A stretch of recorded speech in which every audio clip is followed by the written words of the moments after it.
வளமிடும் காவேரி காவலனே நீ வாழ்க.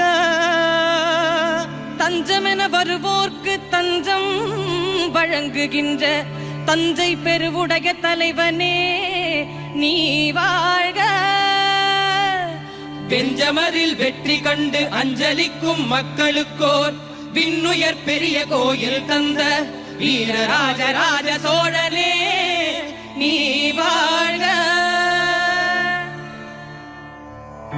தஞ்சை பெரிய கோயில்